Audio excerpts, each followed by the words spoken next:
తల్లికి వందనం పథకంపై AP CM Chandrababu కీలక ప్రకటన చేశారు. మే నుంచి తల్లికి వందనం అందిస్తామని తెలిపారు.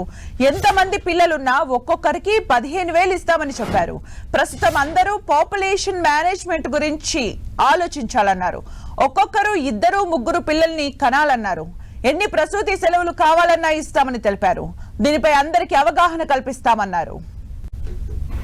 ఈ మే నెలలో తల్లికి వందనం 15,000 రూపాయలు ఇస్తా ఉన్నాం. ఒకరే కాదు, ఒక తల్లికి 3 ఉంటే 3కి ఇస్తాం, 5 మంది ఉంటే 5 మందికి ఇస్తాం. దాంట్లో ఏలాంటి నిబంధన ఉండదు. దీంట్లో 2 కూడా ఉన్నాయి.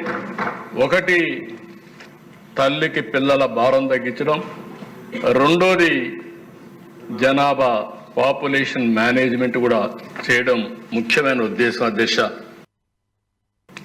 నేనే ఒకసారి ఫ్యామిలీ ప్లానింగ్ ప్రమోట్ చేశా. మళ్ళీ హౌస్లోనే నేనే ముఖ్యమంత్రిగా మళ్ళీ పాపులేషన్ మేనేజ్మెంట్ గురించి మాట్లాడుతున్నాను. అధ్యక్ష, మారిన పరిస్థితులు అధ్యయనం చేసుకొని సమాజ హితం కోసం ముందు చూపుతో ఆలోచిస్తే తప్ప సమాజానికి న్యాయం జరగదు. అందుకే దీన్ని కూడా నేను తీసుకొని వచ్చాను. అందుకని ఈ అసెంబ్లీలో మొన్నే బిల్లు పాస్ చేశాం.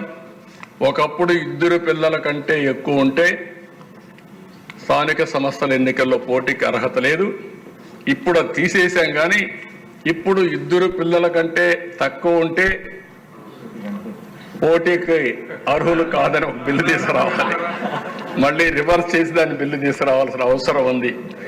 ఆ స్టేజ్కి వచ్చి ఇప్పుడు మళ్ళీ మీ అందరికీ చెప్తున్నా, break silence, talk about population management.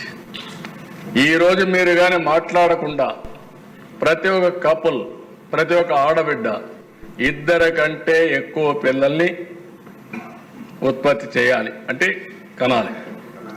ఈ మాట మాట్లాడాలి. మీరు మీ ఊర్లో ఇస్తాం, మీ కాన్స్టిట్యున్సీ ఇస్తాం, మీ మండలంలో ఇస్తాం, కానీ మీ ఫ్యామిలీలో కూడా మానిటర్ చేస్తాం ఇంకా రాబోయే రోజుల్లో. ఆ స్టేజ్కి వస్తున్న దిశ. ప్రతి ఒక్క ఆఫీసులో చైల్డ్ కేర్ సెంటర్స్ ఫెసిలిటీస్ పెట్టి, మోడర్న్ ఫెసిలిటీస్ పెట్టి ఎడ్యుకేట్ చేస్తామని చెప్పి కూడా నేను మీకు తెలియజేస్తున్నా. నేను ముందే చెప్పాను దిశ, మెటర్నిటీ లీవ్ అయితే ఎంతమంది పిల్లలు ఉంటే అంతమందికి ఇస్తామని చెప్పి కూడా నేను మీకు తెలియజేస్తున్నాను.